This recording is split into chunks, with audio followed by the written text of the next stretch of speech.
Hey fam, welcome back. Tisha here, back for another chapter reading of The Witness Wore Red, the 19th Wife Who Brought Polygamous Cult Leaders to Justice by Rebecca Muser with M. Bridget Cook. Do me a favor, hit the like button as we jump into chapter 2, The Devil You Know. In her last trimester with twins, Mom's belly seemed gigantic and exhaustion was etched into her beautiful face. Aunt Linda, the midwife in Hydel, told Mom to take it easy so that she wouldn't deliver prematurely. Mom felt it necessary to continue at Hydropac as long as she could to please my father and support our growing family. She's been told to take it easy. These are twins. More than likely, she was probably high risk. On top of that, she's already had a whole bunch of other children. I wish she would take it easy. But of course, here she is, wanting to keep sweet and please her man and make sure that her family, who in her level of the world, in the basement level, is already struggling a bit. But let's keep going. Everyone seemed eager for the twins to arrive, except Irene. Their birth would mean that Mom and Irene would have an equal number of children, so Irene could no longer hold that over my mother's head. In addition, Irene had stopped bearing children while our mother, who was much younger, wasn't slowing down. I did not know how my father treated Irene behind closed doors, but he continued to stay with her on her allotted nights. Meaning, because in some cases, if you cannot bear children, then you no longer have relations. In this book that we read, section 132, that man stopped having children and stopped having sex with his wives once they reached a certain age because he felt like they were too old. And we're talking about women who were only in like their 40s, he was saying that about. Let's keep going. Nevertheless, jealousy seemed to well within her like a deadly sickness. Mom didn't work every day after Amelia was born, but on the days she left for Hydropac, the preventions we put into place just weren't enough. One day, Irene caught Cole alone. I found out much later that she had almost beat him to death, rupturing one kidney and causing massive internal bleeding. Do you know how much force that has to take to do to a child? That was how badly she was tormenting these kids, and the husband doesn't step in. Now, I feel the way about the mom not doing it too, but we already know how in some of these situations how this is designed. The man has to say so. Why isn't he stepping in and stopping this lady? This is crazy. He had gone to school the next day, but began urinating blood. Mom and Dad rushed him to the emergency room, and that night, Irene invited the rest of my siblings upstairs for dinner. The way that I would have told on that lady. How do you explain that to the hospital? How do you explain that he was beaten so severely that he had blood in his urine? We slowly emerged from the basement stairwell, anxious and disoriented by our stepmother's unfamiliar sweetness. Once we were seated, she had told us that Cole had gotten very sick and had to be hospitalized from drinking too much water. This lady. I pushed my glass away as if it were poison. Our people rarely went to the doctors. We distrusted the medical industry, their meticulous damning records and connections to the government. Once I had to get stitches in my forehead, and I was more afraid of the Gentile doctor than of the stitches themselves. I was relieved to have my father remove them 10 days later. Not long after that, I had been playing on the porch on a hand-me-down bicycle. It had no seat and a rusted-out frame and was way too tall for me. When I went over a step and lost control, I gouged myself in my privates and felt the most painful burning sensation before passing out. Mom and Grandma Wall found me and carried me into the house. When I awoke, despite the severe bleeding, my mother doctored me up at home using a baby medicine dropper to remove blood and cutting some loose membrane with scissors. Are you serious? Yes, she is. This isn't the first time we've heard this. We've read other books where kids have fallen out of two-story buildings and frames and had fractured bones, and they waited a couple of days before taking them because they wanted a miraculous healing. This is the stuff that bothers me. Let's keep going. We knew that if our parents had taken Cole to see a doctor, especially to the hospital, it could only be for something exceptionally serious. As I glanced around the table, I noticed not one of us touched our water. Irene's behavior remained sickly sweet for several days, but it didn't last. Less than a month after Cole's hospitalization, rumors made their way up to our father that Uncle Roy was attending church that Sunday. The prophet had been in poor health, and we hadn't seen much of him lately. Dad decided it was important to make a showing and that our mother should finally accompany him. Christine and Savannah were old enough to stay home to watch Trevor and Amelia, so the rest of us kids could go. Our family piled into the back seat of Dad's brown Buick while Mom sat next to him in the passenger seat, radiant with appreciation for her husband because she was never allowed to sit next to him in church, and now here she is getting her moment. Irene was conspicuously absent, having thrown a loud tantrum all morning. Just as he took his foot off the brake, Irene dashed out of the house, brandishing a heavy iron frying pan. Her voice shattered the air as she shrieked, "I will kill those little shits." Irene sure doesn't have a problem with cursing and doing all types of other things, and nothing seems to be done. Let's see what he says when he sees that his wife is doing this in front of his children, because she's not going with him to church. The ugly snarl on her face suddenly contorted in a surprise as Dad stared at her with great deliberation, put the car in reverse. He backed slowly out of the short driveway and whipped the car forward up Cascade Way, where we could still hear her threats. I wouldn't leave not any one of my kids near her. Did they not know that she was the one that beat their son like that? Like, why is she being left alone with any of the children? I'm confused. He did not slow until he got to the corner, where I noticed him hesitate. Checking his rearview mirror, I glanced back to see Irene on the edge of the drive, still brandishing her weapon. Would the victim be Trevor, who needed constant attention for illness, or tiny tow-headed Amelia, still a toddler? Neither of them was a match for a lunatic with a frying pan. Still, I was most afraid for tender, nurturing Savannah. 6 years older than me, Savannah was almost ethereally beautiful, and she seemed to incite Irene's foulest abuse, more so than Samuel and Cole combined. Dad turned on the blinker, ready to round the corner. He hesitated again and glanced at my mother. "I'm afraid she'll really do it this time, Sharon." He breathed in defeat as he turned the car around. I felt a great sense of relief until I looked at my mom's crestfallen face. Once again, my father came in to his first wife's manipulations. So the second wife seems to always get slighted in this home by his first. As Mom got nearer to her term, my siblings and I prepared to visit Short Creek, where we would go whenever she was ready to deliver a new baby or when there was a special celebration taking place among our people.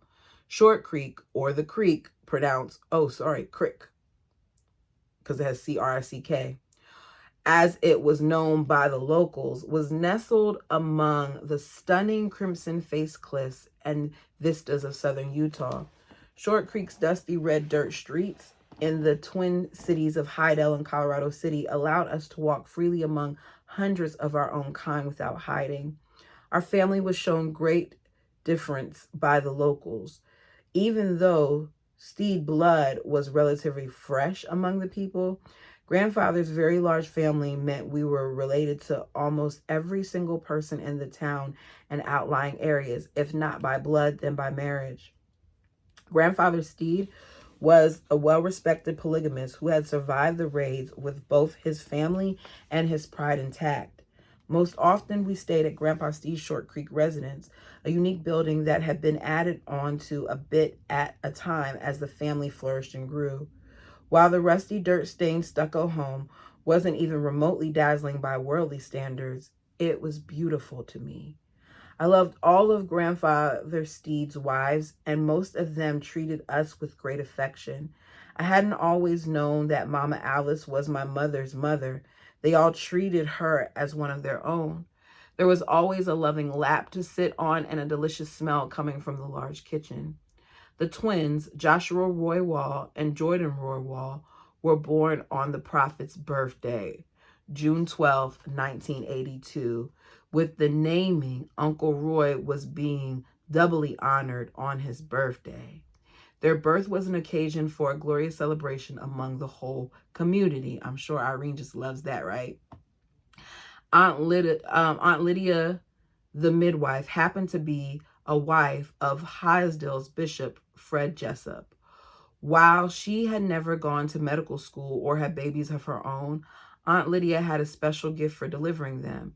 She had exceptional skills that local doctors and nurses respected, and we could keep the births hidden from the government. Joshua and Jordan were beautiful baby boys, and I felt such sweet tenderness anytime I looked at them. When one of them cried, a fiercely protective mothering instinct came over me. Their lives deserved to be absolutely perfect, and we were all a little distraught after leaving the security of Hydale for our Salt Lake home.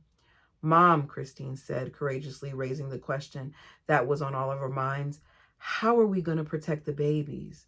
My mother threw up her hands in frustration. I never had to face anything like this when I was growing up, she said. There was always peace in our home. Christine and I looked at each other, our eyes wide. This was the first time we'd ever heard Mom speak openly about the hesitation. This man has no control of his home. This man who's supposed to be the priesthood holder has no control of his first wife and what she might do. And rather than disciplining her or forcing her out or whatever, she is there to be a tyrant to the others. And here they are as children worrying about what this woman may do to their newborn twin baby brothers. That's insane to me. Insane to me.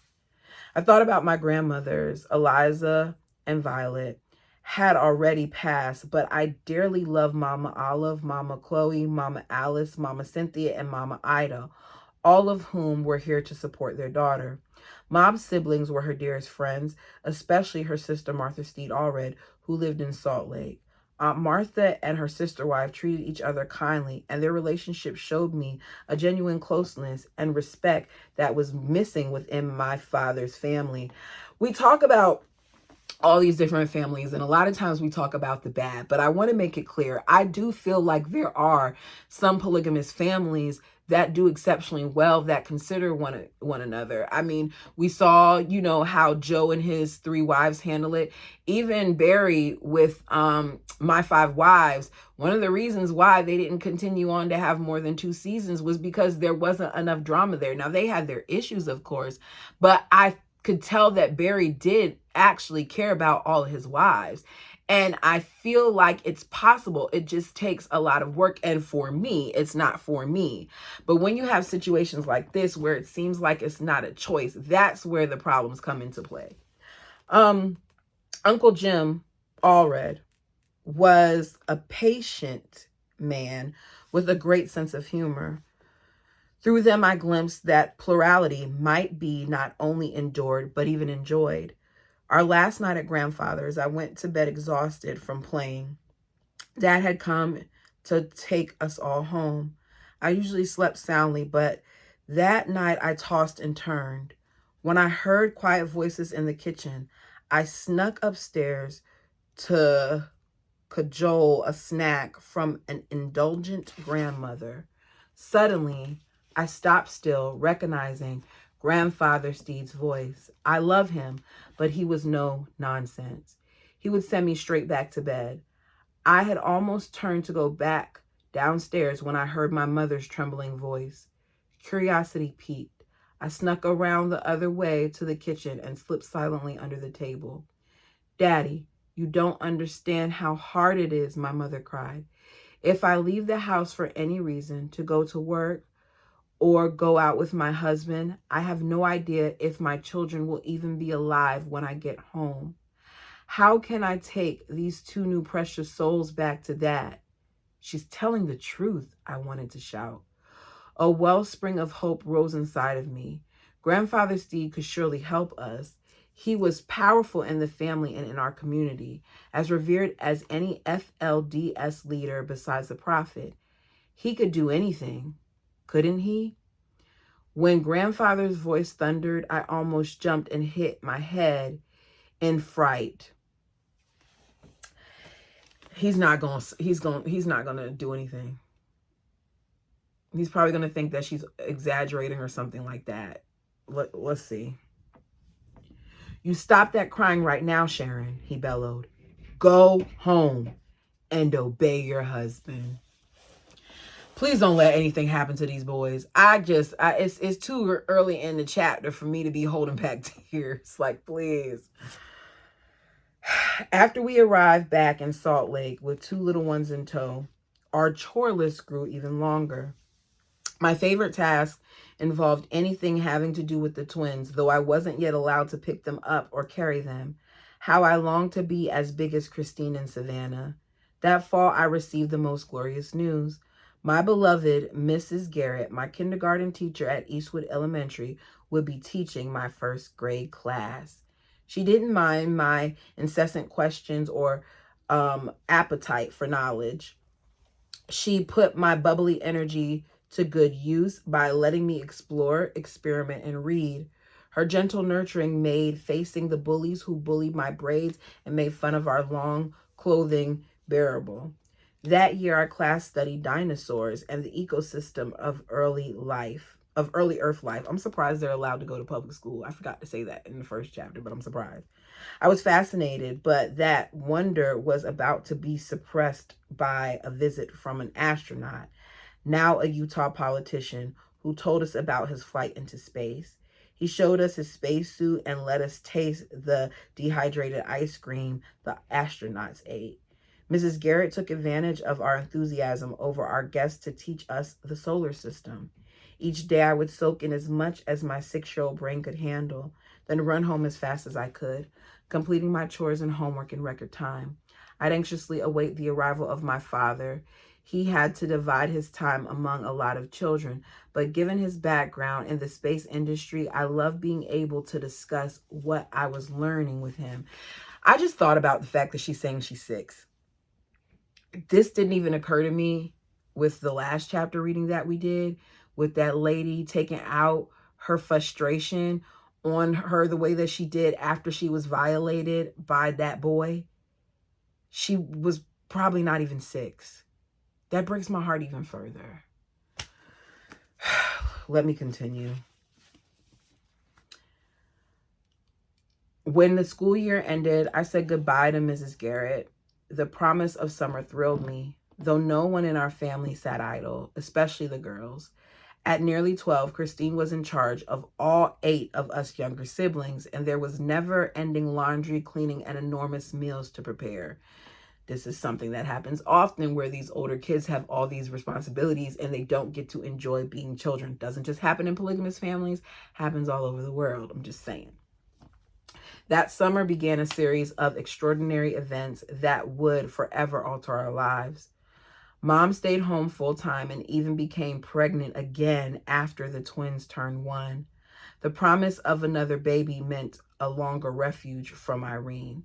It was glorious to feel Mom's warmth, cheerfully singing as she went about her duties. Music had always been part of the Steed legacy. Grandfather's family was still often requested to provide musical entertainment in the community on every possible occasion. The early Mormons had been great purveyors, contributors, and patrons of the arts. Among our own people, we had carried on that tradition with operettas, plays, parades, and musicals. With Mom at home full-time, music made a grand entrance into our lives. There I discovered a place of exquisite peace and rest. It awakened my creativity and was a safe haven from a harsh world. Christine began playing the viola and later switched to the violin. When I heard the string music, I was in heaven. I hung on every note and hovered around her as she played. I could tell when she was on a note or not. Something had awakened within me, probably due to my mother's sweet singing voice. I had a natural ear for pitch, tone, and tempo. When Christine practiced, I played on wooden spoons beside her. The next summer, I turned 8 and was presented with a miniature violin for my birthday. It was the loveliest thing I had ever seen, and I cradled it, watched over it, and protected it like my baby brothers. It was unusual for one among my siblings to receive such an expensive possession, especially with mom no longer working. The birth of baby Zach marked my mom's 10th child and my father's 19th. I did not take it for granted. The day of my birthday celebration, which I shared with my brother Trevor, we were each presented with a beautiful homemade cake of our very own. I was wearing a pretty hand-me-down gunny sack style dress, and when Trevor and I posed for our picture, my sleeve caught fire on the birthday candles. Oh goodness. Someone snuffed it out quickly, but the plastic from the material melted into my skin. I showed up to my first violin lesson, dressed in bandages with huge painful blisters down my arm, and I didn't care. Oh wow. No one could pry the violin away from me, and I played it night and day, even sneaking it into the bed I shared with Brittany until she put a stop to it. I became proficient quickly with the help of Mrs. Gutler, a Mormon woman who taught violin to students of different backgrounds. Even though she didn't practice plurality, Dad allowed us to go to her lessons. He began to call me a virtuoso and loved to show me off whenever a guest from the FLDS came over. "Play something, sis," he would say, grinning broadly. I would pick a hard piece I had practiced well, and it usually stunned the listener to hear intricate music from such a tiny person. I loved to shine for Dad, and I drank in the praise he gave me. Sometimes my siblings called me a show-off. Months later, Mom got a sleek new Yamaha piano, and she would occasionally sneak a few precious moments to play with me. My love affair expanded to the piano, and I practiced that for hours too. Irene would inevitably scream down the stairs, "Can you make Becky stop?" I'm sure my siblings felt the same way, but the magic of the music seemed to fill my life with light. It also opened unexpected doors. Anxiously awaiting my turn at Mrs. Gutler's Rock House on Mill Creek Way, I consumed her Reader's Digest and other magazines, reading Guideposts, a Christian publication, and The Ensign, published by the LDS Church, shocked me. Each issue showcased at least one story where a life was spared and hope provided. How could God's hand extend to Gentile Christians who knew not the truth and apostate Mormons who had turned away from it? I pondered these questions and many others, though I learned very early never to ask them aloud. My parents had made a momentous decision as our FLDS education, one whose ramifications would affect our entire household. As to our FLDS education, one whose ramifications would affect our entire household. The previous fall, my siblings and I had been blessed with the opportunity to attend Alta Academy, an elite educational facility for children of families who strictly observed all the principles of the FLDS. Housed inside Uncle Rulon Jeff's enormous white mansion with his large estate at the mouth of Little Cottonwood Canyon, it was considered the Yale of the FLDS, even though it originally went only to 8th grade, later expanding to 12th. As soon as I heard that, I said, I'm shaking my head, because I know she's in trouble going there, because we've already heard about some of the things that go on at the Jeff's Academy. Let's keep going. I was eager to enroll, as Uncle Rulon's estate was a place where we didn't have to worry about what the outside world thought.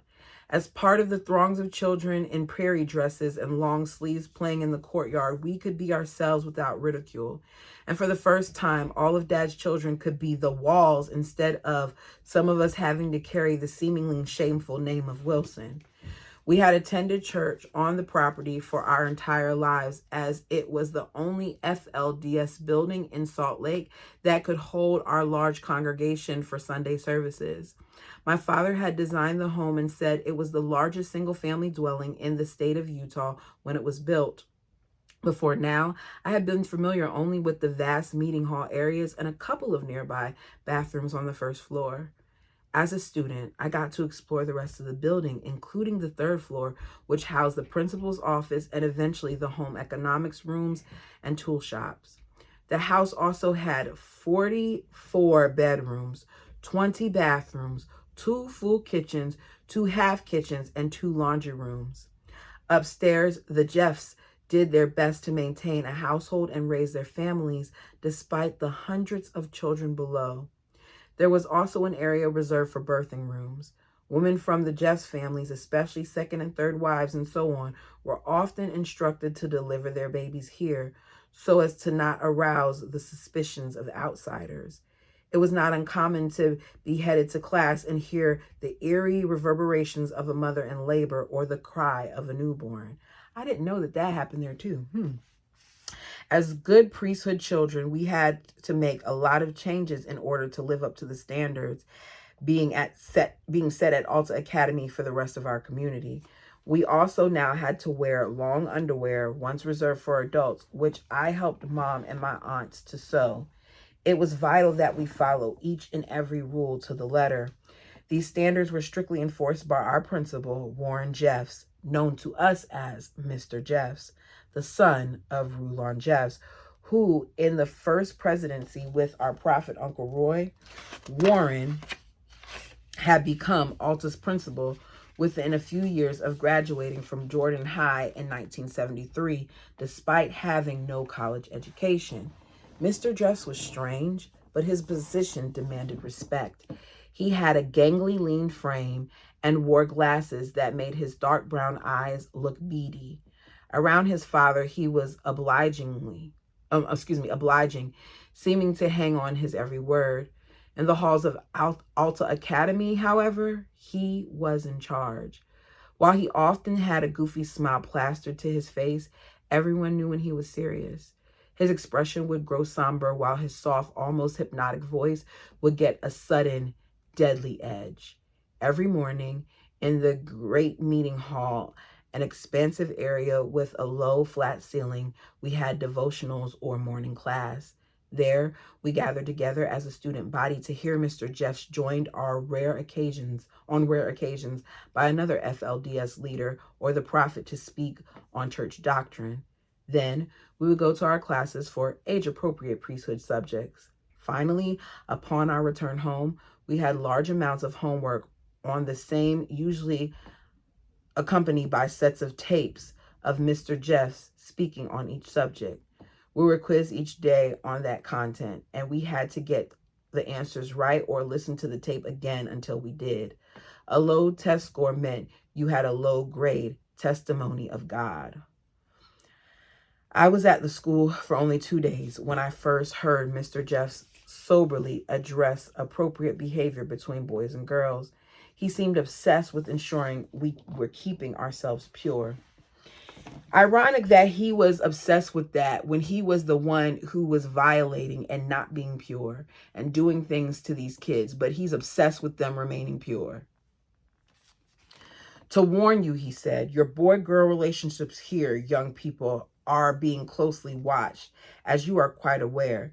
As our prophet, President Leroy Johnson, has taught the young people, the boys particularly, treat the girls in your acquaintance as though they were snakes.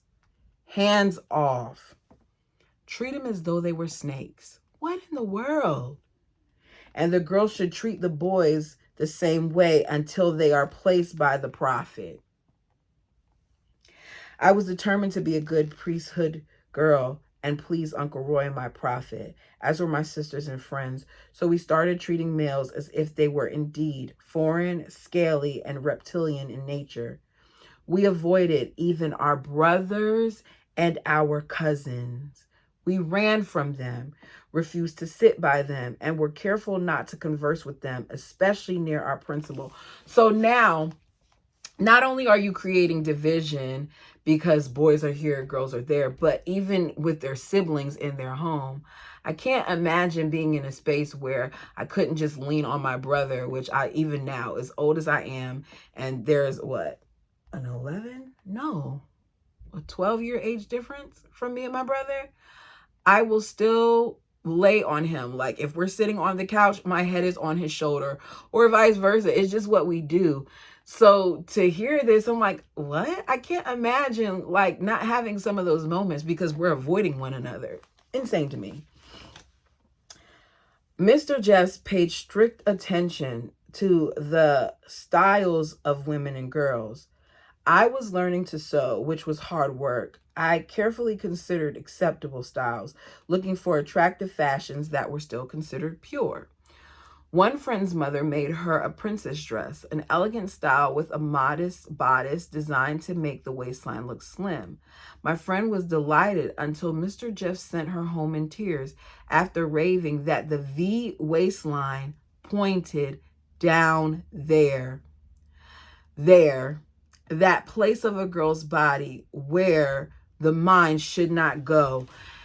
You are so pervy that you're looking at little girls, and because there's a V cut, because she may have something, oh, here you go, that's like this, and it's pointed downward, that's saying, look down at my cooch. Insane. Insane.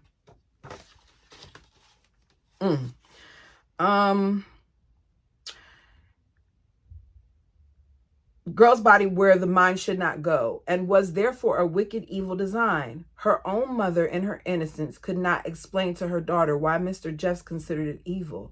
Still, she was never allowed to wear it again. Every child at Alta tried to stay on his or her best behavior, with nearly everyone related. Any misstep was bound to get back to our families and cause them considerable shame. My siblings and I avoided being called into Mr. Jeff's office as if our lives depended on it. We dreaded hearing any of our own called over the PA system that was present in every one of the 70 rooms on the property. We also quickly learned to keep our mouths shut in the classroom, as Mr. Jeff seemed to enjoy making an example of a student in front of his or her own classmates. Unfortunately, the walls, especially my mother's children, seemed to be a little bit more curious and stubborn. I focused on my studies and my homework and did my best to keep out of trouble, but once in a while, my wall traits emerged, especially when I knew I was right about something. I crossed swords with Mr. Jeff several times during my first 2 years at Alta. On the first occasion, even though I had seen dinosaur bones and been able to touch and study them, Mr. Jeffs forced me to say that dinosaurs did not exist, had never existed, and were a lie made up by my worldly teacher. Deep down, I knew Mrs. Garrett would not have taught me anything that was a lie, but greatly humiliated, I mumbled the words and sat down with a red face and hot tears of defiance leaking from the corners of my eyes.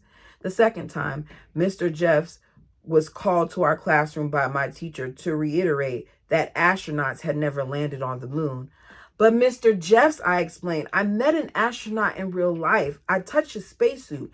He even signed his autograph. I went on, ignoring his contorted expression.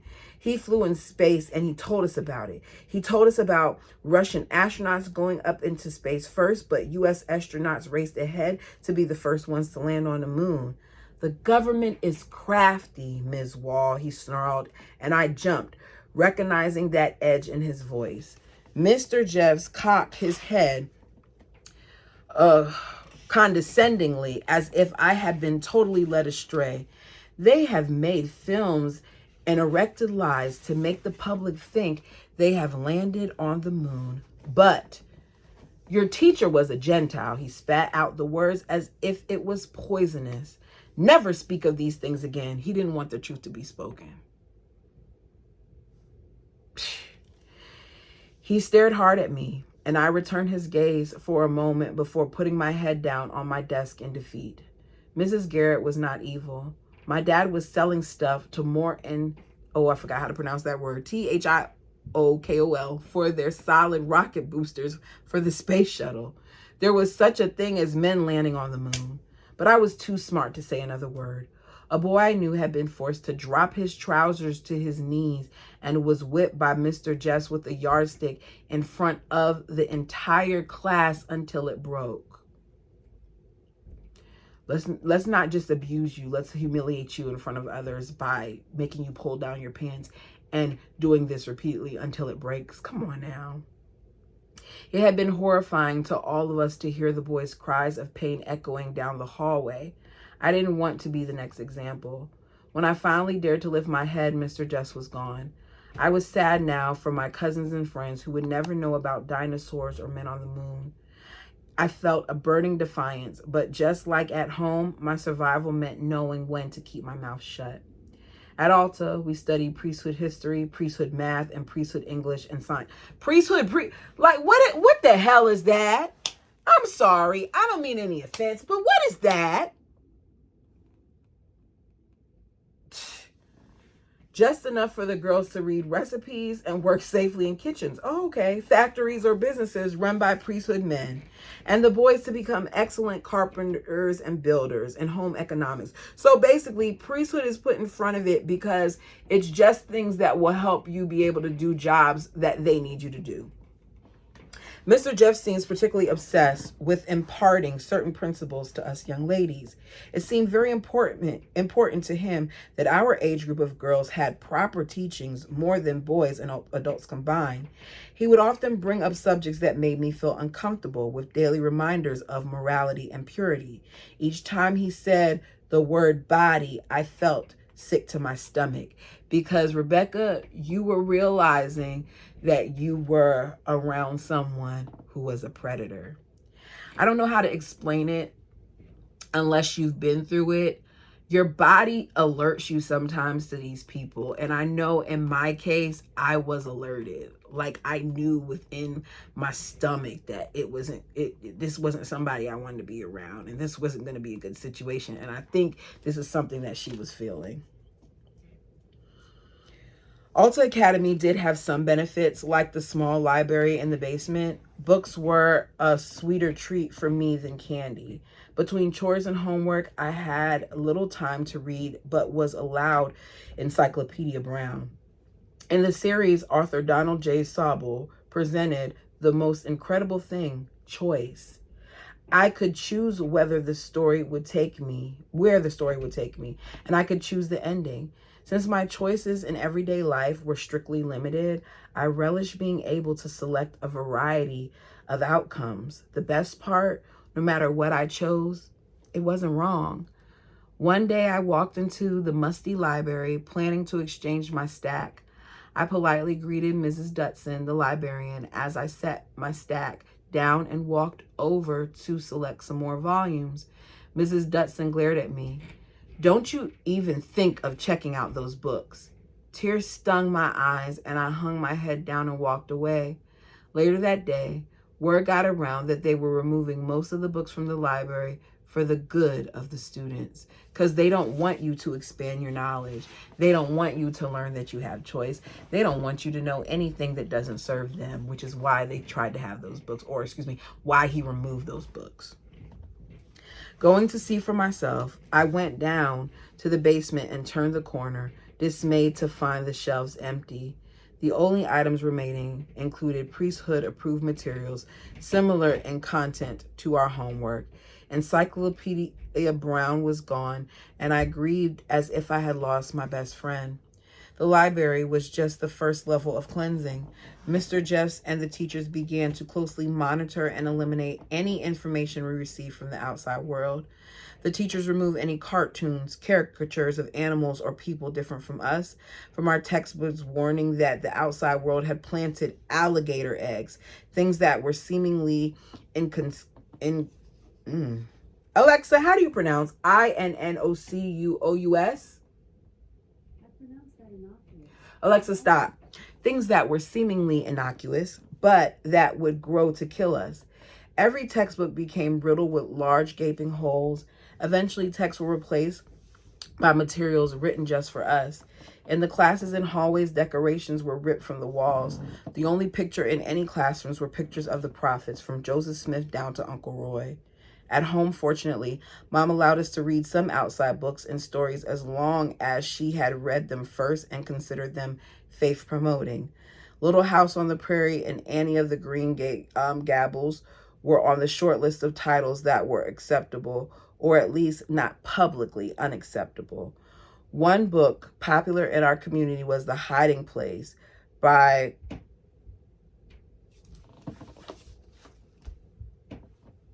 hold on one second. Okay, I'm back.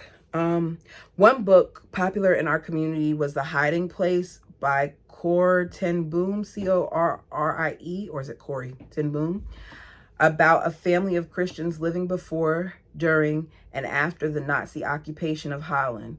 Gathering us together before bedtime, Mom read to us about how Corrie's family hid several Jews in her bedroom behind a secret wall before being discovered by authorities and taken to the federal prison of Scheveningen and then Vought.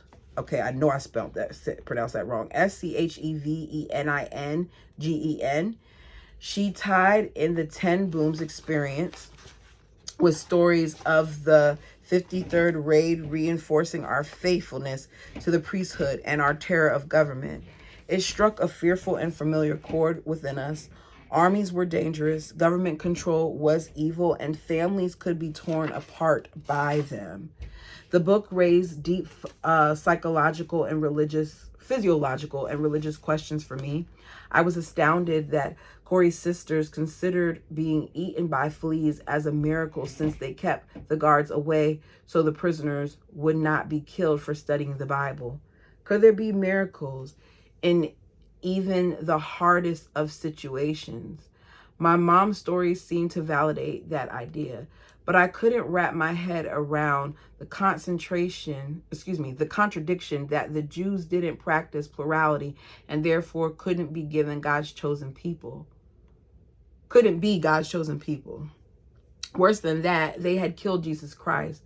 So why would God show up miraculously in the midst of the Holocaust? Or if he was a merciful God, or Corrie's sisters suggested, then why would he allow such achingly horrific suffering in the first place? My mind rolled with these questions. I also drew personal connections between the experiences of the women in the book and my own life. The women in the camp shared one bottle of vitamin drops, which miraculously never ran out. The Mormon pioneers had hundreds of similar stories, ones I've been told all my life. But I had to ask myself, would I have shared my vitamins under those circumstances? I hoped I would, but I wasn't sure.